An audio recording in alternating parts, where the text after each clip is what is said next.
ভাই আমরা গারিবস, আমরা হলাম অ্যাস্থেটিক গারিবস। আমরা 15 টাকার ম্যাগিকে কীভাবে বড়লোকি ম্যাগি বানাতে হয় সেটা জানি। বানিয়েছিলাম মাশরুম ম্যাগি। তো আজকে মাশরুম ম্যাগি তোমাদের সাথেও শেয়ার করব বলে চলে এলাম। বড়লোকি ম্যাগি যদি খেতে চাও, এইভাবে ম্যাগি দিয়ে, ডিম দিয়ে, আরও কিছু যা পারো ঘরে যদি থাকে চিকেন সব দিয়ে বানিয়ে ফেলো, দেখবে বড়লোকি ম্যাগি তৈরি হয়ে যাবে।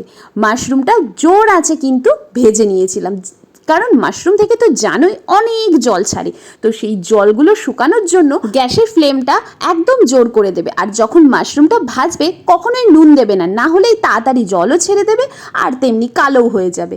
আর ব্যাস, এখানে কিন্তু ম্যাগিটা আলাদা পাত্রে সেদ্ধ করে নিয়েছিলাম, জলটা ফেলে দিয়েছিলাম, ম্যাগিগুলো দিয়ে নিলাম, একটু বেশি বেশি ঝাল ঝাল নুন মশলা দিয়ে দুর্দান্ত একটা ম্যাগি।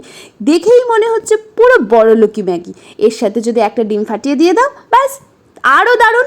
আজকের এই বড়লোকি মাশরুম ম্যাগি কেমন হয়েছে অবশ্যই জানিও, ভালো লাগলে কমেন্ট করো।